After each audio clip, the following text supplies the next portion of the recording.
This is my hobby, the greatest hobby. Hello everyone, Hobbyist here, and I am back with our Reaper expansion character exploration. The last character in which we covered was the Dark Cultist. We learned a lot about her abilities, and how her playstyle was very much different from the base game characters which we covered before. So now, let's get on to the next character. The next character that we're going to be covering here is the wise and noble sage, as he hangs out here in the village spreading his knowledge and wisdom to the people around him. So now we are here with the sage. So the sage is a type of character who definitely has very unique abilities, whether it's encompassing this expansion or just if he happens to turn up and you choose to play as him. First things first, we'll go over the base stats of the character card, as we normally do with every other part. So, as you can see here, the sage has a strength of 2 and a craft of 4. And you can see that little skull logo towards the bottom. That means that this card, along with any other cards, whether it be adventure cards, spell cards, and even the Reaper card itself, that encompasses the skull logo, means that it's all a part of the Reaper expansion, and it helps with being able to separate if this is something that you're not particularly interested in. But moving forward, the sage has 3 fate and an average life value of 4, with 4 character abilities. So first things first, the sage begins the game with a spell, much like we have with the wizard, the druid, sorceress, the prophetess. We're already starting to see this pattern of even more spellcasters, so the sage is also a spellcaster. And also much like the wizard and the prophetess, if you do not have any spells at the start of your turn, you may gain 1 spell. So he is also a spell cycler. With 4 craft, he can already carry 1 spell, so definitely encourages high craft play, so that way you can gain more spells each time.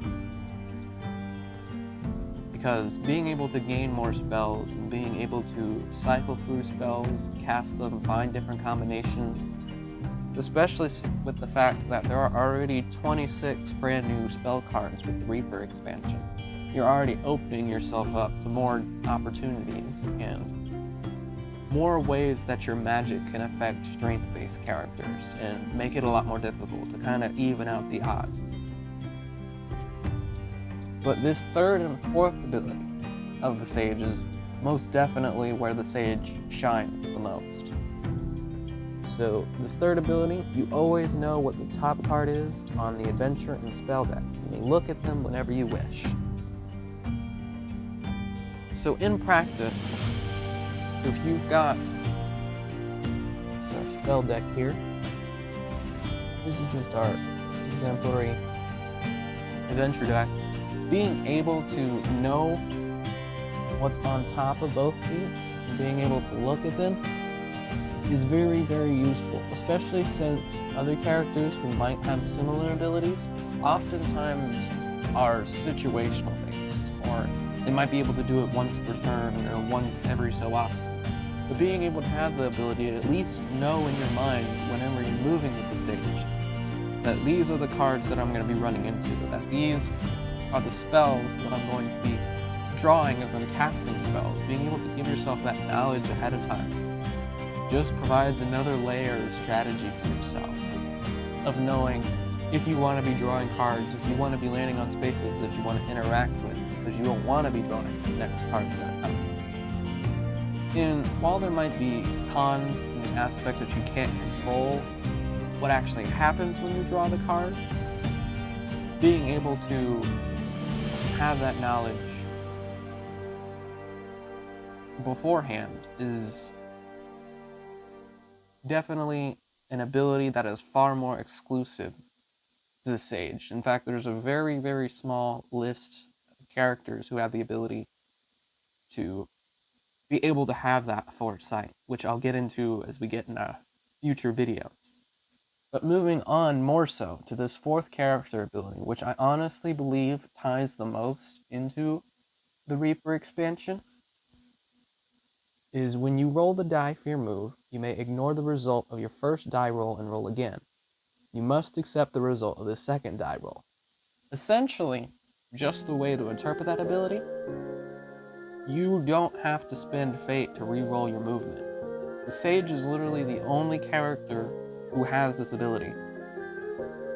And the reason that you want to quite frequently use this ability for your movement is because if you ever run into the Reaper, you are able to save up fate in order to be able to roll high enough to where the Reaper doesn't kill you. Or if you're going big picture, you'll be able to roll high enough to where the werewolf won't kill you, or where the Harbinger won't discard another omen.